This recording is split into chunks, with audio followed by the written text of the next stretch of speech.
নমস্কার, নতুন ভিডিওতে আপনাদের সকলকে স্বাগত। স্ত্রী টু না বেদা, 15ই আগস্ট তাহলে কোন সিনেমাটা আগে দেখতে যাচ্ছেন সেটা আমাকে কমেন্ট করে জানান।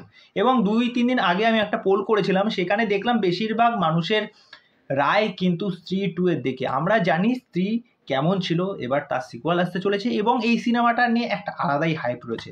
আর ম্যাডকের ফিল্ম বরাবরই কিন্তু কন্টেন্টের দিক থেকে ভালো হয়, এই বিষয়টা নিয়ে কিন্তু কোনো রকম সন্দেহ নেই। তাদের সিনেমা মানে দুর্দান্ত। এবার প্রথম দিন অ্যাডভান্স বুকিং কিন্তু স্টার্ট হয়ে গেছে।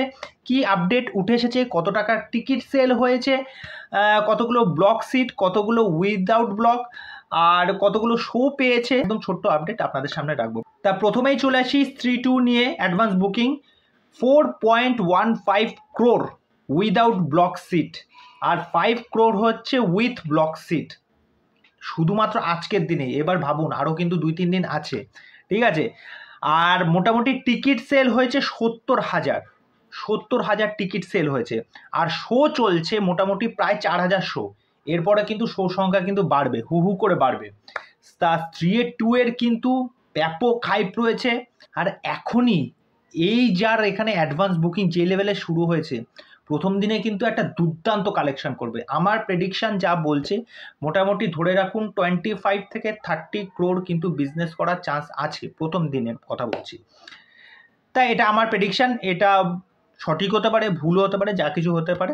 এরপর চলে আসি বেদাকে নিয়ে। তা বেদা অ্যাডভান্স বুকিং করেছে 18.3 lakhs মতো কিন্তু অ্যাডভান্স বুকিং হয়েছে। আর শো সংখ্যা পেয়েছে হচ্ছে 1,500 মতো, ঠিক আছে। এবার জানি না এই শোটা আরও বাড়বে কিনা, তা দেখা যাক, আরও তো হাতে 2 দিন আছে। তা স্ত্রী টু না বেদা, কোন সিনেমাটা দেখতে যাবেন, আপনাদের কি মতামত? আর সত্যি কথা বলতে কোন সিনেমাটা আপনাদের মনে হয় যে একটা ব্যাপক লেভেলের কালেকশন করবে? কেননা স্ত্রী টু এর আমরা কিন্তু ট্রেলারটা দেখেছি, মারাত্মক ট্রেলার। আর ওই পাশ থেকে জন আব্রাহাম এরকম আবার অ্যাকশন নিয়ে আসছে, এবং গল্পের মধ্যে কিন্তু অনেক কিন্তু টুইস্ট অ্যান্ড টার্ন থাকতে চলেছে, এবং খুব হাইপের সিনেমা হতে চলেছে। এবং জন মানে যে ধরনের সিনেমাগুলো করে থাকে, এবার সেইগুলো সেরকমভাবে বক্স অফিসে সেরকমভাবে সফলতা লাভ করতে পারেনি। এবার ব্যাপারটা হচ্ছে কি, যখন শাহরুখ খানের সাথে পাঠানে আসলো, তা যাই হোক, সেখান থেকে তো একটা ব্যাপক, যেহেতু ওখানে একটা ব্র্যান্ড ছিল, শাহরুখ খান বলে একটা ব্র্যান্ড ছিল, তা দেখা যাক বেদা কতটা ভালো পারফর্ম করতে পারে। আমি চাই এই দুটো সিনেমাই তার নিজস্ব জায়গায় একটা ভালো পারফরমেন্স নিয়ে আসুক, একটা ভালো কালেকশন করুক। তা চলো, এই ছোট্ট আপডেট দেওয়ার জন্য এসেছিলাম। পরবর্তী ভিডিওতে আবার দেখা হবে। এই বিষয়ে তোমাদের কি মতামত সেটা অবশ্যই আমাকে কমেন্ট করে জানিও। আর ভিডিওটা ভালো লেগে থাকলে লাইক করে দিও, আর চ্যানেলটিকে সাবস্ক্রাইব করে দিও। এভাবে সাথে থাকো, পাশে থাকো। নমস্কার।